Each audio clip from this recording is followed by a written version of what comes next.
would find something and would take it out. And they would ask me, is it a fork or is it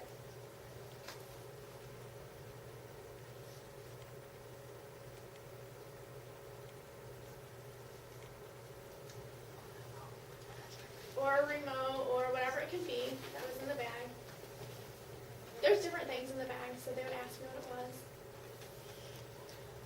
There was about 10 different things in each bag. So then it's the other person's turn, and they put their hand in the bag and feel around. And then I get the bag and find something. And they would tell me that I need to find something that looks like whatever, and we would just take turns going back and forth. And for me, that was really easy. But I was quite surprised that other people who are more visually inclined, that they had a harder time.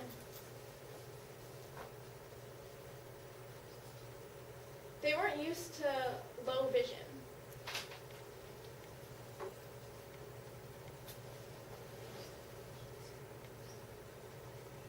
They were used to low vision, so they weren't used to relying on touch. So it's easier for me, but it wasn't for them. Then we all got certificates, and we had to learn the difference between the ASL and the tactile, and we taught about deafblind and interpreting for deafblind and all that stuff, and how to teach tactile, and how you could become more experienced in using tactile and haptics and a variety of different deafblind techniques. So, do you guys have any questions yet? Are you confused? Are you falling asleep? What's going on? Any questions about touch or anything so far? Nothing? One question in the back? I'm going to voice my question.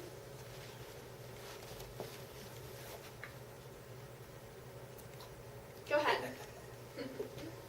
When you are giving a presentation and you have someone doing haptics, can they help with the back channeling of the voice interpreters?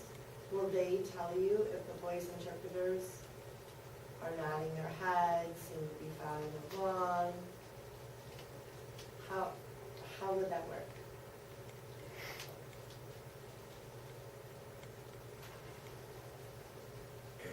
Okay. So that's haptics, yes. For example, a person who is voicing for me right now, like the person in front of me,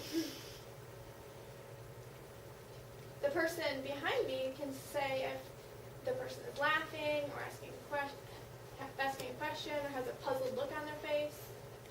So they'll draw a question mark on my back.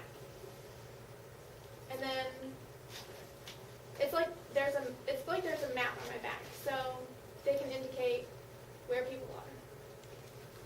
Can you move the camera a little bit while I adjust?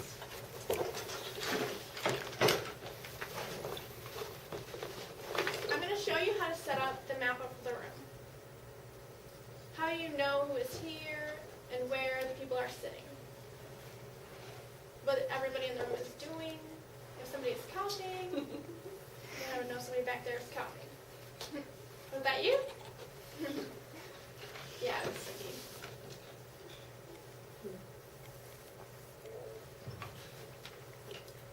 So you draw a square and then you indicate where the door is.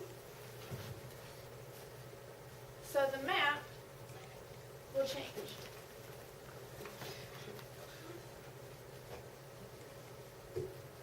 So it will change from the deafblind's perspective. So you'll draw the map from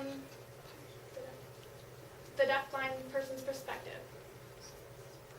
So this is my perspective from here. So it'll be a little weird for all of you out there. But so I draw the square in the door, which is back there.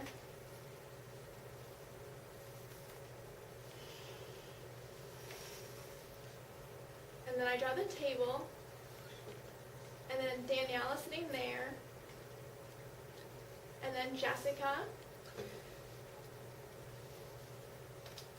next Renee was sitting next to her. Then next to her we have Erin. Desiree is around the corner. And then now I believe Jen's sitting back there in that spot, in the middle of the table back there.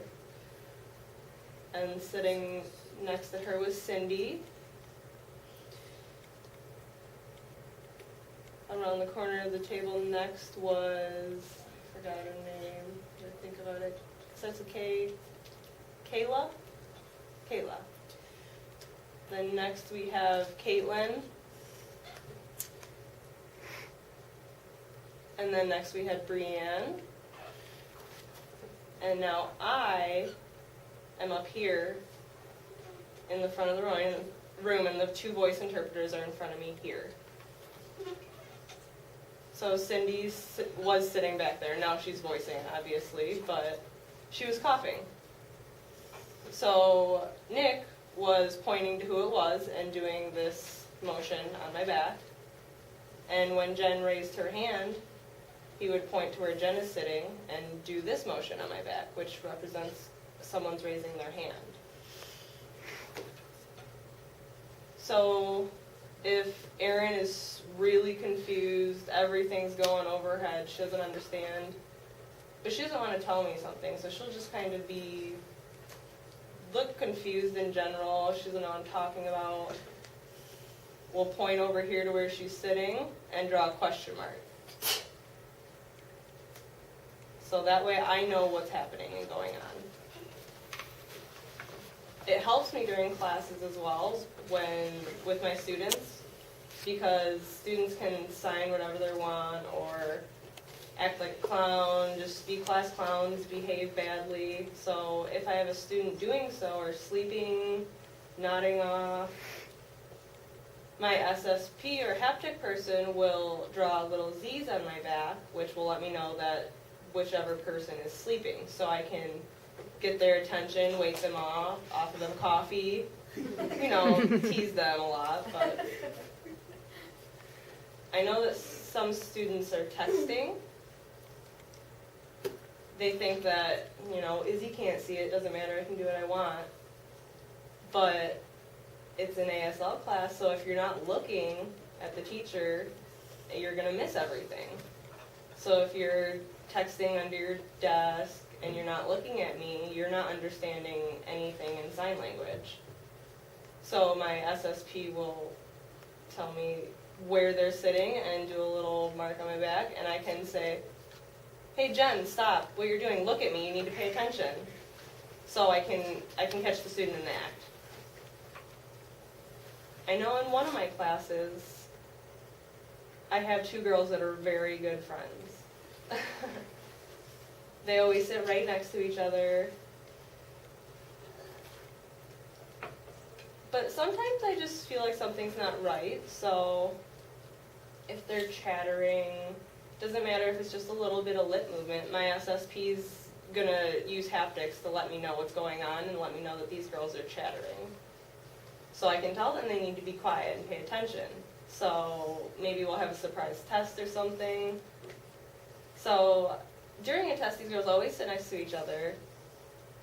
I thought otherwise, and I separated them during class. Put one on one side of the classroom and the other on the other side of the classroom. I knew that if they should be looking at me to paying attention. They see I have haptics on my back, so they're trying to pay attention to that. They're not giving me the answers I need, possibly. So they're sitting on opposite sides of the classroom, signing. They all need to copy down the vocab test, so we're signing everything. I noticed the two girls keep putting their heads down, lifting it back up, putting their head down, lifting it back up. Something just didn't seem right. So I walked over to one side of the classroom, and they were texting to each other on the phone from opposite sides of the classroom.